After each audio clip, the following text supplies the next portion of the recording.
Hi everyone, we're here another week at Mutant Watch, and we're really excited about talking about Saber-Tooth, and especially like the first issue of the new Saber-Tooth series by Victor LaValle and Leonard Kirk that just came out last week. And we have Carrie here with us. Carrie has been in a couple of other shows because she's the author of like a couple of ex-novellas that I recommend. One ex-novel and one short story in another ex-novel, and a couple of other Marvel prose books that I recommend everyone check out. And I'm not gonna tell one, but in one of them, Saber-Tooth is a character there.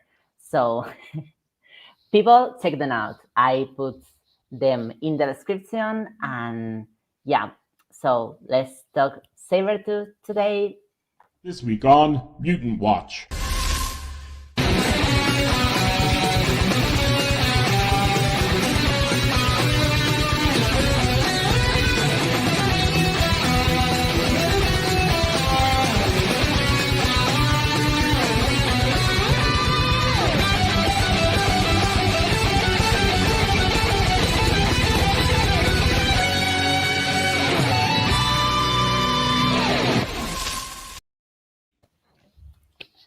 So, well, first of all, before we get into this issue, because like what an issue, it's intense. I feel like we should talk about like the character of Sabretooth more in general, or just like I guess an overview of how, especially Carrie, because I know you're such a fan, but like how each one of us sees this character, and also if you have any like reading recommendations before delving into the Lavelle issue, the Lavelle comic, and yeah. Well, I mean, Sabretooth has always been one of my favorite characters in general. And when you invited me to do this, I started like you got to think about why. And my first response was, well, just because. But I'm not sure that's really right. I'm not sure that's really very helpful. And I think what it came down to was that he's so complex. He doesn't have any regrets about who he is. He repeatedly says, "I'm a monster," or "They expect me to be a monster, so that's what I'm going to give them." He has no desire to be redeemed. However, he has a moral code. I think if you read all of the comics that he appears in, you'll see, it starts to come out. Like, on one hand, he calls normal people rabbits, but he also says they're not for me to hunt. So he spares women and children. He has a certain list of things that he will do and a list of things that he won't do, and it's really fascinating to see why. And I think if you look at the character over time, some of the stuff that starts out as, oh God, that's horrible, becomes a little more tragic once you think about it. Like, for example, every year, Saber-Tooth tries to kill Wolverine on his birthday. That's not a great gift. I mean, I would rather have a gift card or something. Like, give me something else. Don't try to kill me. But he used to do that with his brother. So what does that say about how Saber-Tooth feels about Logan? But also, what does that say about how Saber-Tooth feels about family? Like, is he legit trying to kill him? Because he's not angry. When the birthday is over, he's like, oh, hey, guess I'm not going to kill you. You want a beer? So it's not an anger thing. Does he think he's doing them a favor? Like, I'm making you tough? I don't know. And I think that's part of what's delightful about him. So I'm not sure I really did a great job of giving an overview of the character, but as for why I love him, I think it's because because of that complicated, contradictory nature, and that's why I picked him for my book, because he has the ability to do the right thing, but he does not care enough to do anything that's not self-serving. And that's what I want in a villain. I want somebody who you do not know what to expect.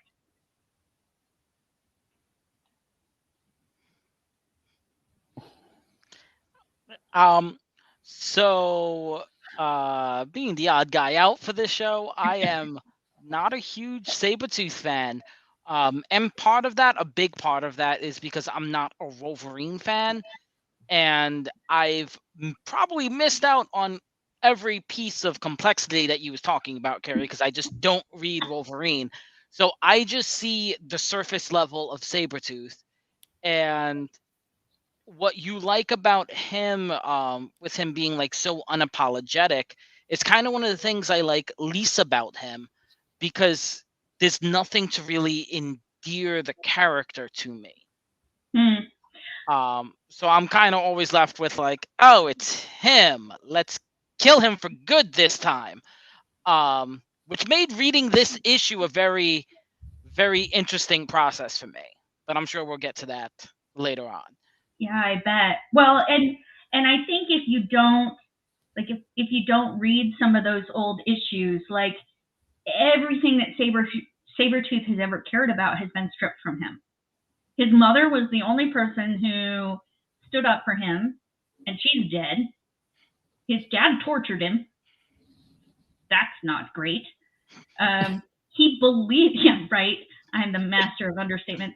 He believes that he has killed all of these people, which maybe or maybe not has happened, because in Weapon X they implanted a bunch of memories, like he killed Silver Fox, but then she's alive, so he didn't. So we don't really know what truly happened. And then he's like, well, everybody's going to think I did it anyway, so I might as well. You know, if people believe you're a monster for long enough, what other choice do you have? And that's what appeals to me about the character, you know? Mm-hmm. That it says something about expectations. And that definitely ties into exactly what Sabretooth, the new issue, is talking about. Yeah. Okay, so for me, I always have felt, because my way of approaching Saber-Tooth has been from the perspective, from reading Mystique comics, or comics that have Mystique on them, and for their relationship, that's how I approach this character first. That's how I discover him first, and also later, like, because I became interested a little bit because I think it's kind of perverse, like the way both Mystique and Saber-Tooth are like terrible parents, and in the case of Mystique, it's pretty much a queer-coded thing. Not so much in the case of Saber-Tooth, but I do feel like there's a little bit of that in that Larry Hama book that has that all like Saber-Tooth. I think it's 4 issues in 1990 something, and it has Saber-Tooth dealing with like his son. I'm blanking on the name, but you know, like Graydon, yes, and the way that his son has become like a bigot because of his father mistreatment, and I feel like in both of those characters that plays into like kind of both their personal histories, especially Saber-Tooth, because he comes also from an abusive family, so it's kind of like a cycle of abuse. But in more general ways, I feel like in both cases, it goes to some sort of like general social hysteria around like marginalized parents. And that was very interesting to me, because it's very interesting to have a character that is like an assassin and it's like evil, but also it fits into like some fears of people around like marginalized parents and how they fail. And That's probably fuck up, but but like I found that very interesting reading that comic, and that's one of the aspects of Sabertooth that I find more interesting is how his relationship to mutanthood, it's kind of fuck up. He's kind of like doing like a bad example, which is weird, and it also comes up in the book, in like LaValle's book. It comes up a couple of times. He's like, I don't care what happens to other mutants and stuff like that, and that poses like interesting stuff to me, and that's why I probably should read more of Sabertooth. Like I came to the show being like I probably should read more because I only have read like the Uncanny X-Men old issues that have Mystique and Sabertooth and their villains there. The Mystique solo series also has a little bit of Sabertooth, and yeah, and that old Larry Hama series, but I haven't read anymore. Yeah. Okay. So ones that you want to read. So there is a Saber-Tooth miniseries. It's like the mid 90s, and that's the series where Mystique disguises herself as Lenny Zauber. Yeah, it's that one. Yeah, there's that one, and that's where Graydon, they talk about Graydon's past and the fact that he hates his parents and yada yada. Then there's the Weapon X series, which is Way, I think, Daniel Way. And that's the series in which, so Sabertooth, it was right after that Axis, I think it's the Axis thing where they all flipped. Sabertooth didn't go back, but he's never quite good either. Like he's still, I don't know, can I swear? Yeah, of course. He's still an asshole. He's still completely an ass. He's not a nice guy. He's still got violent tendencies, but it brings out a little more of that moral code, and that's the series in which he sacrifices himself. You see? And it's a huge sacrifice, and there's never any payoff. Nobody cares. Nobody does any, like, he comes back and everybody's like, oh, it's Sabertooth. He's a bad guy. Let's kill him. He just sacrificed himself to hell to save his child. Doesn't that count for anything? That Access worked really well because it switched a lot of things, including my opinion on Sabertooth for a while, because that Sabertooth I actually did enjoy reading. And I read that whole Weapon X series, and I definitely agree that it kind of took a character that they did a lot of work on, and the way he interacted with the rest of the team, and the way he led the team, and the way he was getting mocked for whatever he had going on with Monet. It was all so well done. And then at the end of the series, they just decided they needed Sabertooth back how he was before. And we never speak of that again. And it's so frustrating because there was a lot of character growth there without, I think, changing the basis of what the character was as I understood it. But then nothing. I agree, and that's part of where I went with my book was that I want to see more of this Sabertooth and figure out how you get there. Because I mean, everybody has switched, but you still have free will. I mean, that Sabertooth has to come from somewhere. Mm-hmm. So, and the fact that regardless of the circumstances, that sacrifice didn't count for anything, I think is maybe a part of what drives him to be the way he is, the good stuff that he does, which admittedly is few and far between. Nobody cares. Yeah. So what does that leave you with? What motivation do you have to resist the animalistic urges that come with your mutation if nobody cares when you do what's right?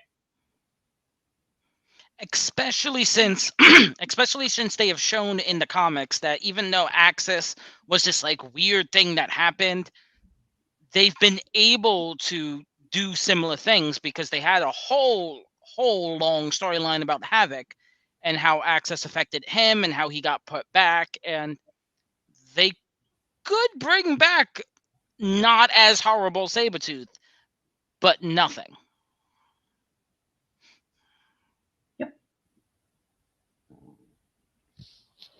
Yeah, okay. This is gonna be interesting later, like talking about the themes of the book, because I feel like a lot of this comes up in the book. Oh yeah. Yeah. So I guess we can talk about the book now, about like this first issue of Saber-Tooth. I guess the best way is like bring up the things that happen and how they happen. So like the first thing is like Saber-Tooth got in the pit, which is like this place in Krakow, which we're not sure how it's created. Okay. Well, I just want to say I think it's also worth mentioning how he got put in the pit.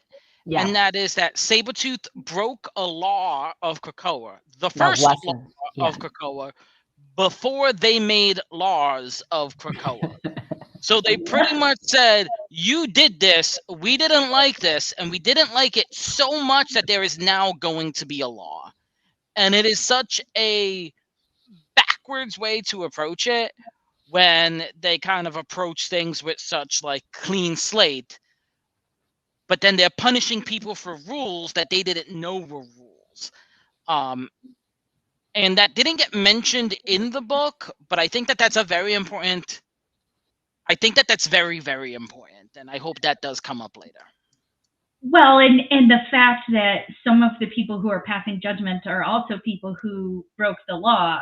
And I think really the only moment you get that kind of hints at that is where Sabretooth says, can't even look at me, or can't even look me in the eye, Lenny.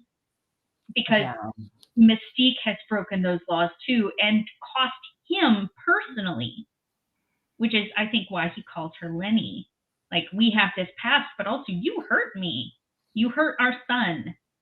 Not like he didn't either, but you know, some of the people passing judgment on him for breaking those laws are people who did the same thing. So why is he the exception? Yeah. Yeah, and it's in the first scene of the book where we've seen where he's like looking at the different people in the council and kind of like judging them, because like they're judging him, but he can like do that openly. So he does in his mind, like he puts nicknames. I crack up at the Rainbow Gang thing.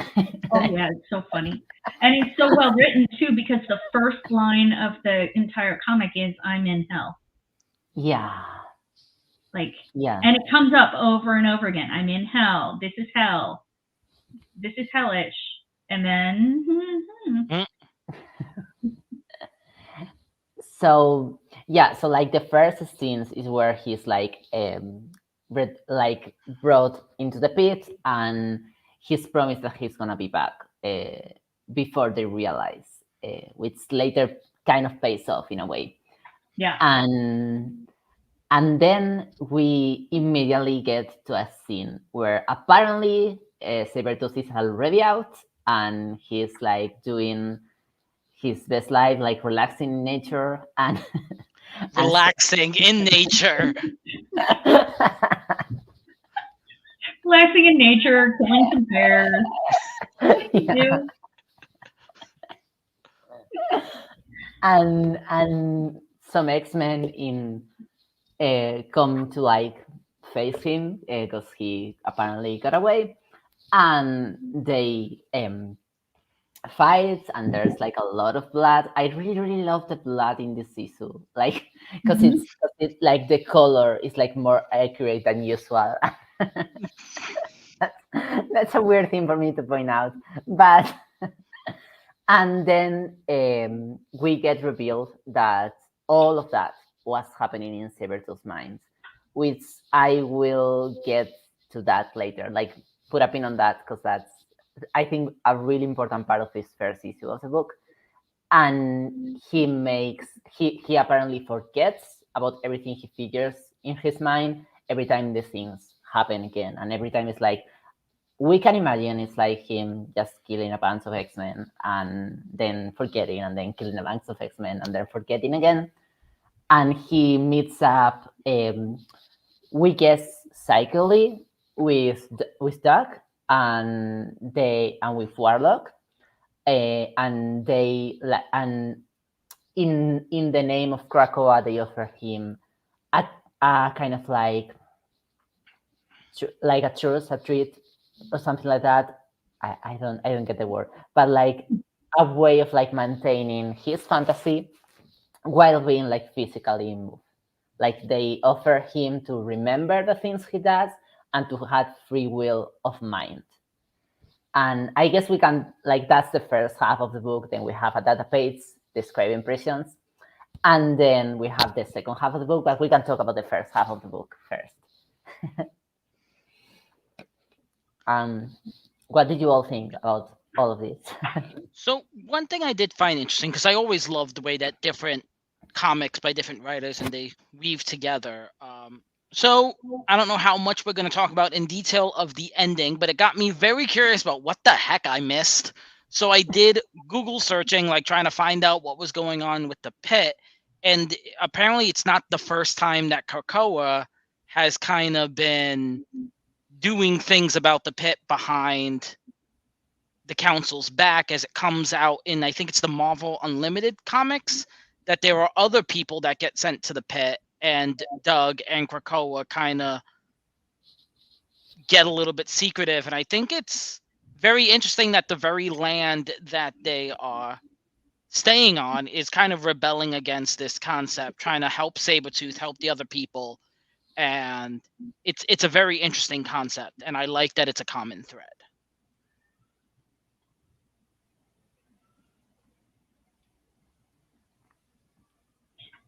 Yeah, I agree. I think, in this first half, like Duna said, it's gory, but it's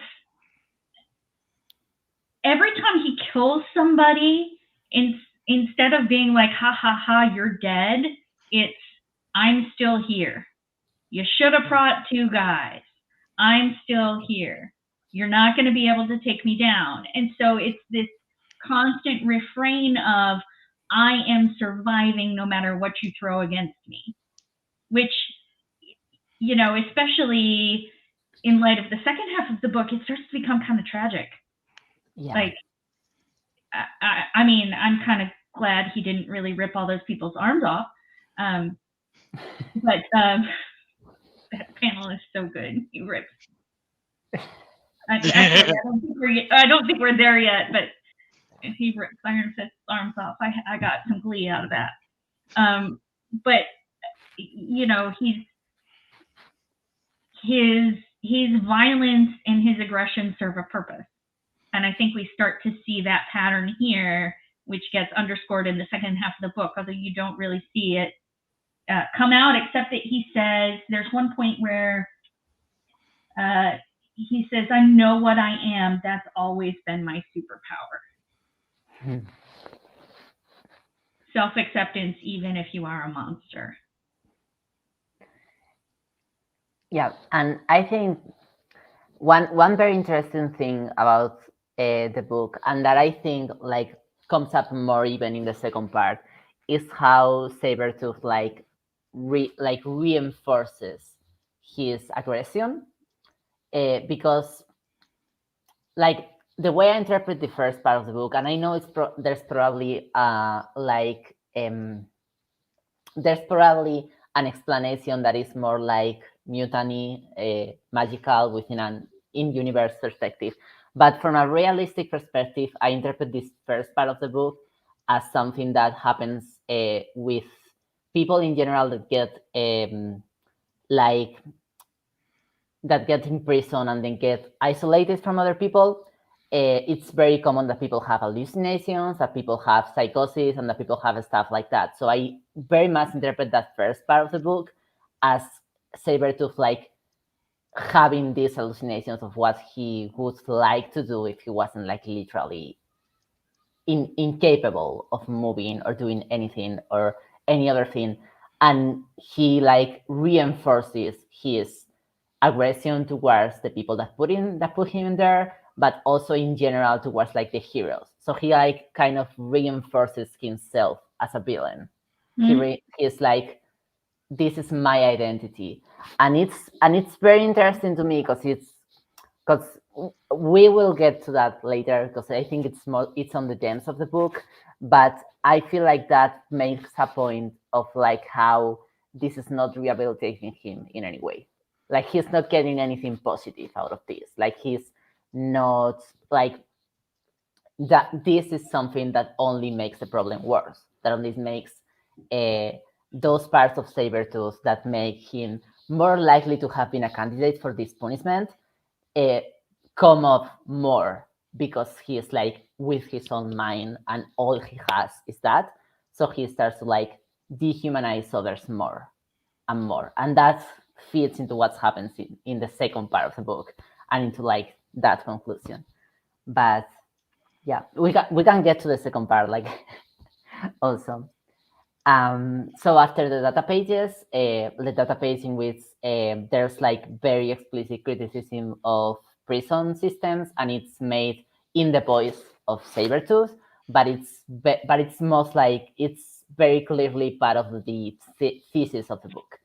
And after that, we get the treaty between like the Saber-Tooth signs up this thing, and he is like able to like free his mind and like do whatever he wants while he's like physically restrained. And he goes on to have this very like intense fantasies of him being like kind of a Conan figure with his akin and he's killing everyone, and he's like, and also the one in which he's the leader of the Starjammers, which is funny as heck. And he's not just the leader of the Starjammers. If you look at the panel, he is every Starjammer. It is the Saber-Tooth version of Corsair and Hepzibah and Raza and all of them. They're all just Saber-Tooth. And then we have like, I guess like the most emotional scene in the book, which is like the meeting between Saber-Tooth as a child, which is like his traumatized self as a child, and him as a beast, and him, which is just how we usually see Saber-Tooth, and then him as like a man. And then there's a cat watching over there. The cat is just watching.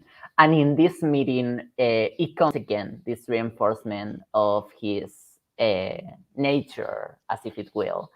And I don't know if it's before this meeting and after this meeting, he has this moment of like, at least I know what I am, or where he's like deeply like troubled by his situation because he has nothing to do. Like all he does is literally nothing after all, because he's like trapped. And he's like, at least I know what I am. And that's what keeps him. And then we have like this meeting, and then we get to more gory scenes of a bunch of demons that he has under his wing, like killing everyone, mistake between everyone. And and then after that fantasy, that reinforcement of that fantasy, we get the ending, which I'll pause here because we'll get to that later, because that goes beyond Saber-Tooth as a character. That's something that happens with other characters. And yeah, that's the second half. And what do you both think? There is a part that I did particularly like where it's Saber-Tooth starts off and he's saying, I know who I am. But then as it gets towards that second half, there comes a point where he starts to doubt that. Yes. Where it's less, I know who I am, and more like, this is what everyone else says I am. Am I really this, or have I just been listening to what everyone says I am? And I find that very, very interesting, and I want to see where that goes. I agree, and that line comes right before the meeting, and then we see the three sides of him. We see the boy, the beast, and the captain. And there's so many little details in the pages that just kill me, like the fact that the boy, at first when I read it, I thought he had eaten someone because he got blood all over his face, right? And then they show him close up, and he's got his fangs pulled out, which is what his dad used to do to him. Yeah. Pull out his fangs. So this is a kid that's been tortured by his own father. And that's the representation of, you know, all of his trauma. And yes, it's couched in, okay, we're going to get it all, we're going to get them back, you know. I mean, they're so happy about how much Banshee screamed. But then when it comes to what should we do, what should we do next? Because they've killed everybody they can kill. There's nobody left. And he has said over and over and over again in this issue, I'm in hell. I'm in hell. So does the hell come from Krakoa or does it come from him? He carries around with him. Yeah. And that's just so tragic. Yeah, one thing that I love about this issue is that it really, I don't know if it did that for you, Gabriel, but for me, as someone that didn't, like, I was not particularly empathetic towards Saber-Tooth before beginning to read this. But it did show me on, like, this is, like, tragic. And I guess one thing that I, like, love about it is that the main takeaway that you can have is not that this is tragic because Saber-Tooth is really relatable, because, like, I don't find it relatable. It's tragic because it's tragic for this to happen to anyone for whatever reason.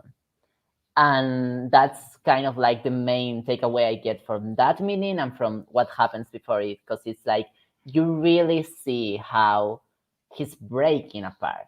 Like he can only maintain his sense of self by, like, endlessly killing whatever he has in front. But that is not sustainable, because, like, it's the same thing over and over again. So he's like, he gets to that point in the meeting where he's like, we have killed everyone. Like, he says, like, we have done this, like, for everyone. Like, if you're just gonna do it again, but it's not doing anything for him. And it's part of this, like, terrible situation that he's put in. And I think the book does a really good scene of, like, telling the reader, like, yeah, this is a terrible, horrible person, but this thing that is happening is absolutely, like, inhumane and unfair. And I think that's one, I see that point in that part of the book. I do wish that they made that they had leaned heavier on that. Because they have Sabretooth, who is, at least for me, already not a likable character for me personally. And then he kind of gets this opportunity where his mind is free. He can do whatever he wants. And what he wants to do is murder more people. And then he proceeds to murder more people until he is so murdered out, he is now bored by murder. So for me, and I know that there are all these details that I missed. But on the surface, it's really, like, buckling down on making me not sympathetic, not empathetic to him as a character. And, you know, the concept of it, the punishment of it is still in and of itself inhumane, but the subject of the story is not eliciting sympathy at all on his own for me. For me, I think that's part of why it works, though, because if it's automatically somebody who's sympathetic, then the bad guy of this comic is Xavier by default, because he said you're sentenced to this, and it's because of something you did before we even made a rule against it, and we're going to give everybody else an exception except for you. And then when Doug comes down to negotiate, one of the things he says is, Charles Xavier has said nobody else will have to go through this ever again. But that does not change what is happening to Saber-Tooth. And if he was if he was a good guy who was in a bad situation, that would be a much easier moral tangle to unravel. But the fact that it's Saber-Tooth, forces you to ask some hard questions. Mhm. Like, do his crimes, even though they have reasons, even though they are backed by trauma, do they deserve this type of punishment? And is there any point to it for somebody who does not want to be redeemed? So why are you doing it? And that is another thing. I don't think, at least in this comic, and I also don't think even when he got sentenced, they never even put forth the illusion of that this is for redemption. Yeah. There is no work being done. There is no one going to try and change him. He was literally shoved down into a pit to exist into nothingness.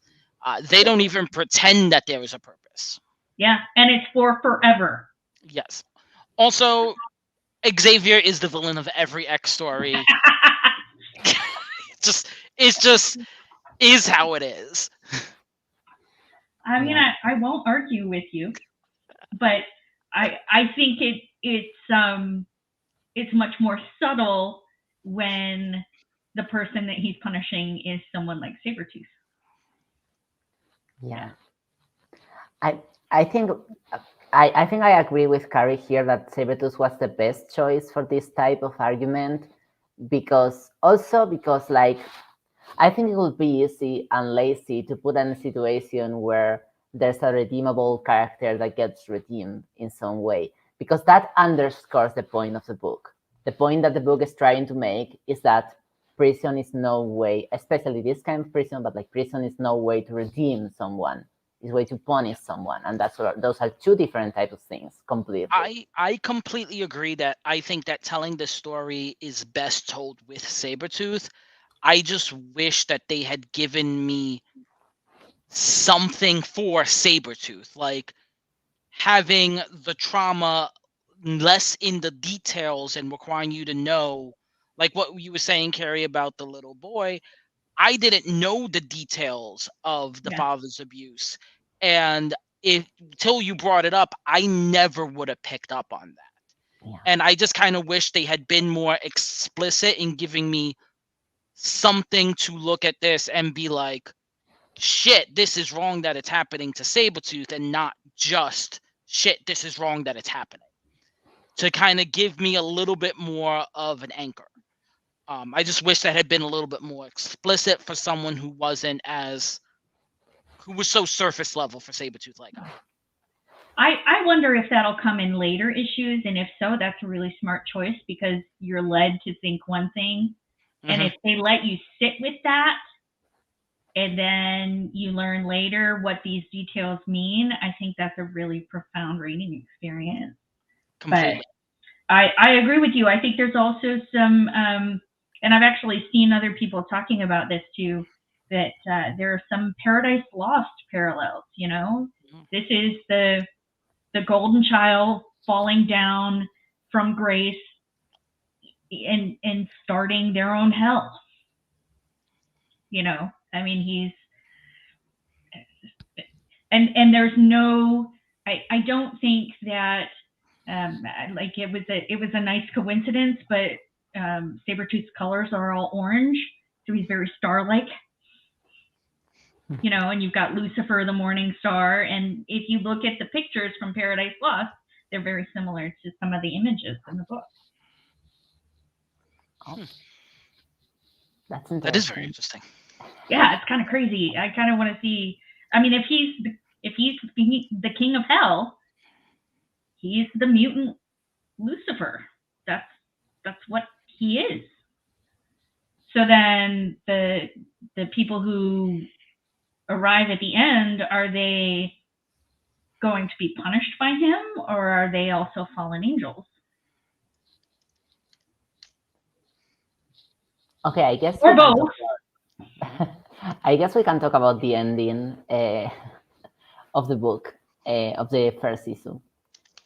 So Saber-Tooth is reigning in his hell, and now I'm gonna count on Gabriel to like tell me which one of these people is. So I love the ending, and spoiler alert to anyone who has not read this is going to get very spoily. I mean, it got very spoilery like a while ago. And this is why I had done the little bit of the Google search to try to figure out, because there are people who arrive in the pit and they're not any of the people that we've seen get thrown into the pit. Yeah. It's not Nature Girl, it's not Toad, it's not Nanny, it's not Orphan Maker, it's other people. And I am very intrigued, and I do think that the choices they make are very telling.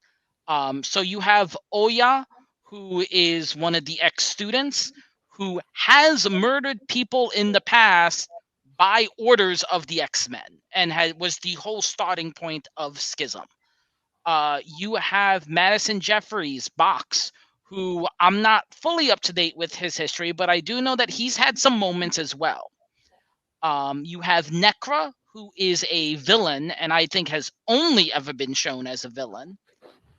You have Melter, who I didn't even know was a mutant until he showed up, and I really I recognized him, and I'm like, wait a minute, I know this kid.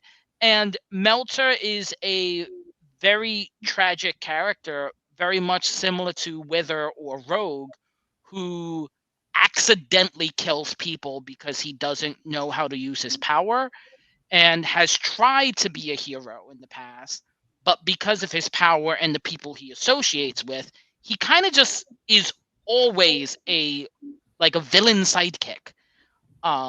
So I really like that we're gonna hopefully see more of that. And I'll be completely honest, I have no idea who the last person is. I think they gave the name of Third Eye, and I know Okay. nothing about this guy. So there's another Third Eye who's also a mutant, and I guess this is an alternate reality Third Guy, because the original Third Guy is a white guy.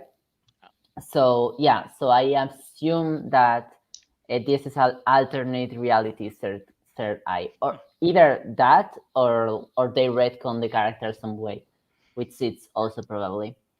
But yeah, that Third Guy thing is what points out to me that maybe not all of these characters are from the main universe, and that's why there's some speculation. I don't know anything about this, and maybe it's not, but there's some speculation that this has some Exiles kind of vibe on it.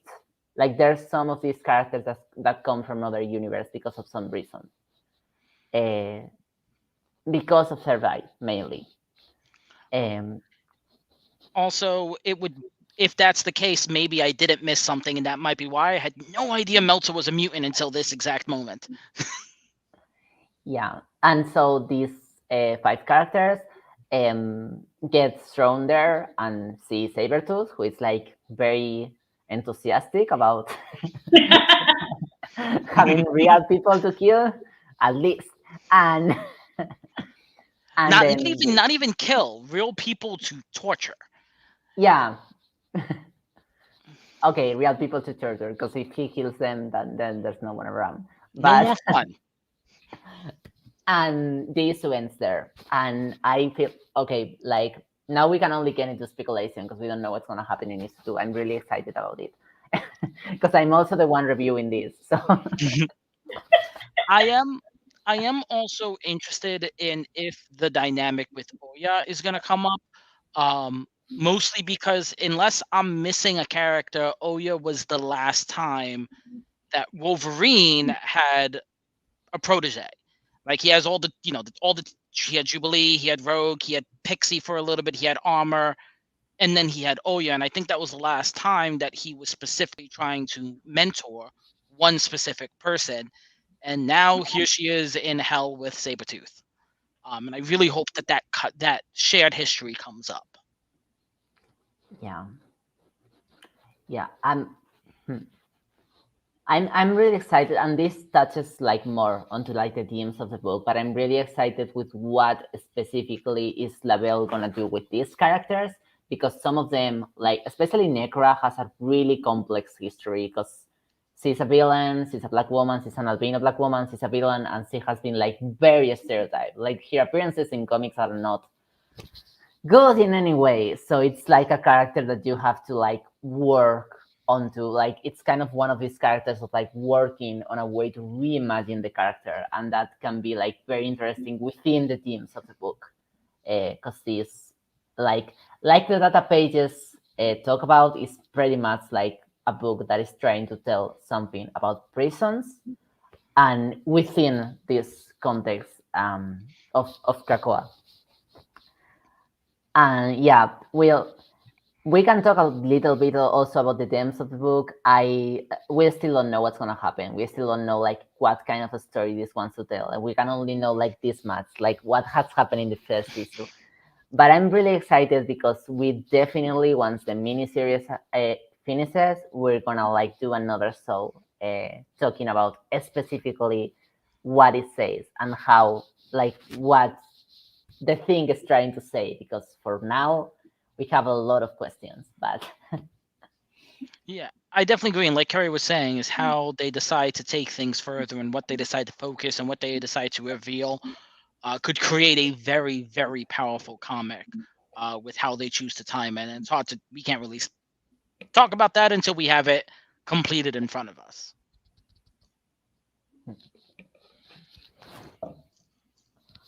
So I think it's a really interesting choice for this, like for this first issue, to have the first database like describe prisons historically, especially in the voice of Victor, of like Saber-Tooth, because it gives like some, like it grounds the message of the book. Like it kind of gives you like that perspective of like, I'm trying to make criticism of this, like kind of like a thing that I like a lot about the X-Men comics is that sometimes they're excuses for talking about broader topics that like go farther than the books. And I think that this is one of the cases where like pretty much this first issue does that. And it does that mainly by like focusing on how this is like horrible to Saber-Tooth's psyche. But I feel like that's like the inclusion of these other characters is gonna make it like comment on further things that are not only like how the experience is for like someone in the position of Saber-Tooth, because that's one very particular experience that is not a general prison experience. It's like her isolation, which is in itself other thing. But yeah, I don't know what you both think.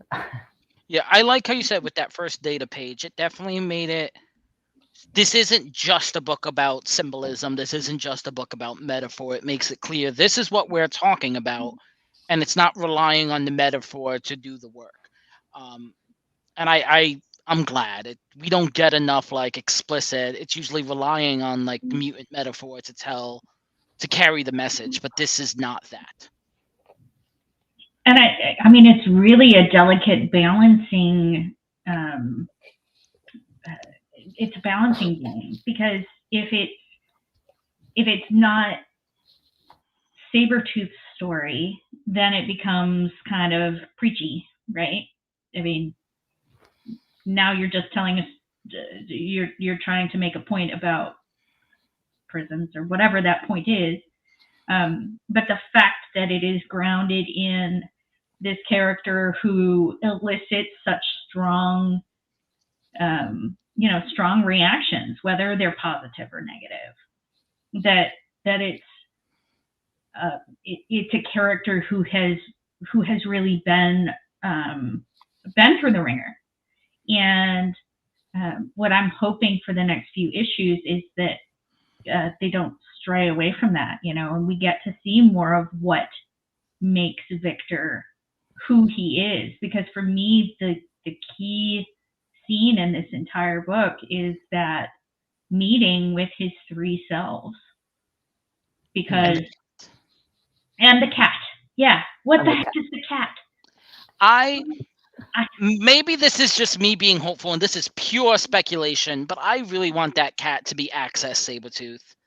Like, let's bring him back. That is what I want. I mean, because the beast is his animal side, so you can't say that the cat is that. But there are actually, there's a few books. In fact, in Weapon X, he finds a baby tiger and carries it around and protects it. Like there's fighting going on, and he's protecting this cat because he wants to, and the funny thing is that when you read all of the old comics, everybody's talking about Saber-Tooth's going to kill everybody. Saber-Tooth's going to kill everybody. Yeah, his body count is actually not as high as you'd think. Most of the time he names, which is still not great. But he deliberately doesn't kill. So what does that say about him?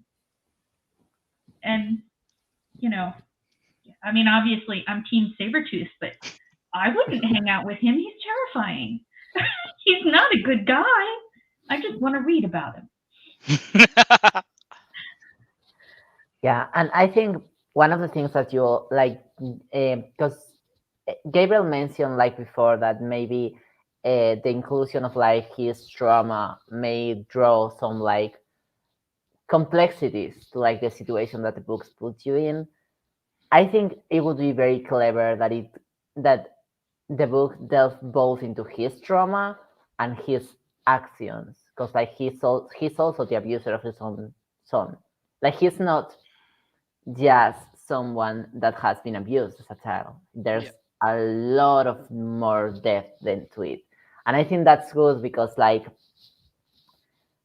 I said before, I wouldn't have this book with a sympathetic character, because telling this book with a sympathetic character kind of ruins the entire purpose of trying to like make a book that talks about a horrible person put in a situation that they still shouldn't be in, that is still not helpful.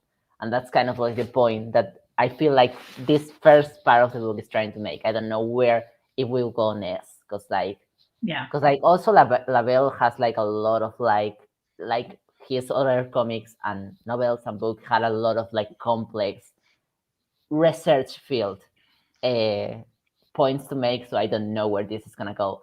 But I know that this first is was pretty much like trying to like tell you that this is still not okay, even if it's the most horrible person. So like that, I feel like that it would be good to like play with like the different phases of Saber-Tooth, because he's not only a survivor, he's also an abuser, and that's those are both part of the character. They're not, you can't separate them and just see him as a survivor or as an abuser purely. That is one thing I did notice as they were going through, like Saber-Tooth just killing all these people. Unless I missed it, they didn't highlight any of his more traumatic victims. Psylocke was not there. Boom Boom was not there. Silver Fox was not there. It was more on a more general state. It was mostly just the Council and the main X-Men. And I do think I feel like that was a conscious choice that I liked. I also liked the fact that they didn't try to make him pitiful or redeemable, because that's not who the character is, and as much as I love him, as much as I've written him as a person who can do the right thing, it's never for the right reason. And it's always self-serving. That's, he's trying to survive, and he doesn't care who he has to go through to get there. He doesn't care how much pain he causes. So I think there's a temptation when you're writing a character who's a bad guy doing a good thing to be like, oh, he's cured. Look at this. He's a great guy now. And this is a character who does not want to be a great guy. He has no desire to do that. And so I'm really glad they didn't throw him in and then throw him in the pit and then have him go, I repent. Because that's not Saber-Tooth. That's not how that works. And I feel like it further complicates the promise of Krakoa thing. Like it complicates the thing of like trying to like redeem every villain, which is not like that because we have Sinister over there. like it's not exactly working, but like the ideal, it's very complicated by like putting characters that don't necessarily fit into like, and now this is gonna be a good guy type of mold, which I feel like makes the telling of a story, like the telling of this, like more nuanced, because you have to like take into account that this isn't like a person that you just like put in the position that you put Apocalypse and suddenly they're good. Like that's not how this works. Yeah.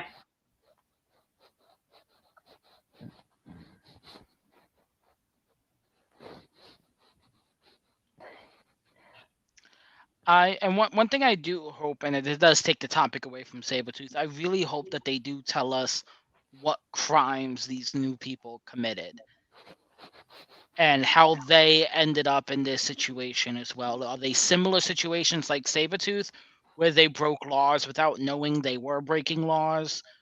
You know, because I don't think it's going to be clean cut at all. Because that would just be too simple. It's not going to be that Meltzer murdered someone in the middle of armed robbery, or well, not armed, but superpowered robbery. It's going to be something more complicated and more complex, and I'm looking forward to that. Yeah. Well, and just to see how that decision was made, especially after the promise that he would be the only one. Mm-hmm. And unless it is something interdimensional, I do hope that we see the people that are supposed to be in the pit right now. Like, I hope we see Orphan Maker and Nanny, and I hope we see Toad, because they were also sent down in not really clear-cut situations, and I hope that we get to see more of that as well. Yeah. I'm not sure how that is gonna pan out, because I feel like this story is like pretty much like a flashback story. Like it's happening in the time that Saber-Tooth got sent there. Like I feel like we're somewhere in 2020. Like, in this book. So we're back in hell. Okay, I'm following. We're like in the peak of the first wave of the pandemic in this book, and it shows.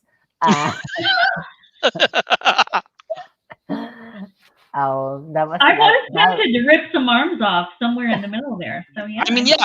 You know what? Suddenly, I'm more sympathetic to Sabretooth. How'd that happen? Yeah. So I think that's why there's no Toad or Fanmaker or Nanny. I think the reason in the universe is that this book is occurring like a while ago. Because of the things that he says, like it doesn't feel like it's happened like a whole 2 years since like, or whatever happens in Marvel. Now Marvel is moving like ahead with the years, I feel. Because like if they have a Hellfire Gala every year, that means that they're like, that they're starting to age. Soon we'll have answers. Maybe we won't. You know, like in 20 years they'll be like, no, what are you talking about? There was a Hellfire Gala every month. Like they just had extra ones to make up for the pandemic. Exactly. Yeah. But yeah.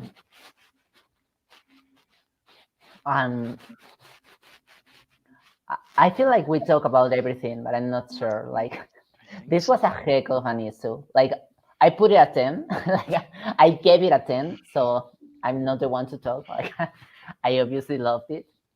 And I feel like, you know, like, I'm with you both that I'm happy to, like, know more of, like, how LaValle is gonna specifically use Saber-Tooth history.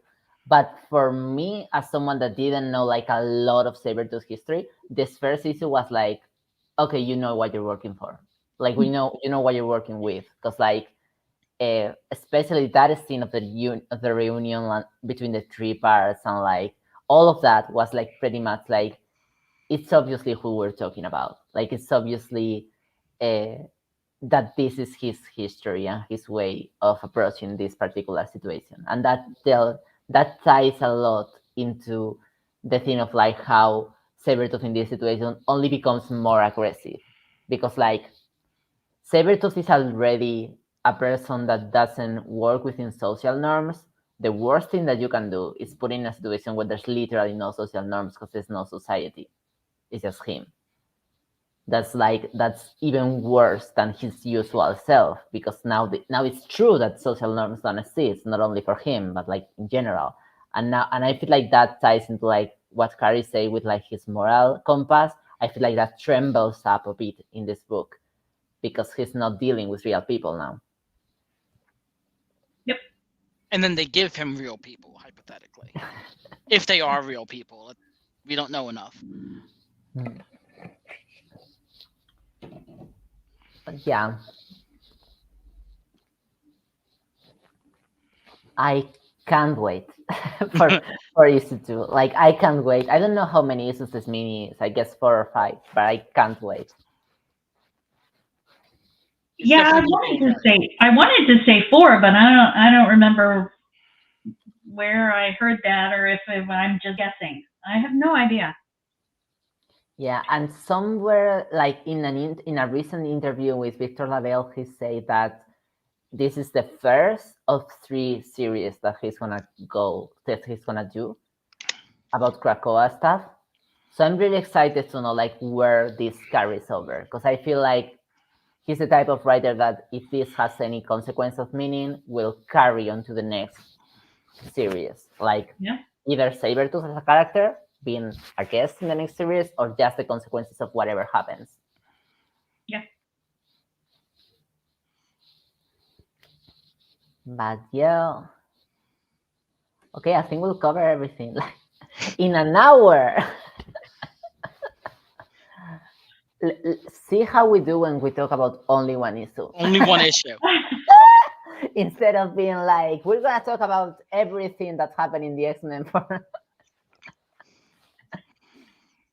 yes. Okay, so thank you so much, Carrie, for coming. Well, unless you all have anything else to do, because I was very fast here. I don't think so. I mean, I can gush about how much I love the character, but I think at some point that kind of becomes boring. So I think that as of right now, we have too much that's what would be speculation that we would be talking about. yeah. And I think that most of the conversation is going to come at the ending. Yeah, I'm really excited about that one. I'll hit you up again, Carrie. I'm really excited because also like we're definitely gonna have some other guesses for that one, and I'm really excited to like talk about the whole series, because then we can talk more about what this means in general as a book and for Saber-Tooth as a character, because like I'm sure he's gonna go through some shit. Like I'm sure this has not been all, and there's gonna be a lot of other like garnet blues. I love the color of the blood in the book. Like that was a highlight for me, because it's usually red and blood is not red, and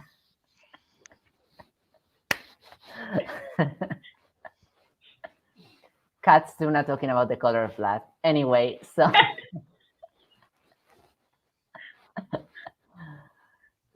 yeah, thank you so much, Carrie, for coming to talk with us today, and we'll have you soon here.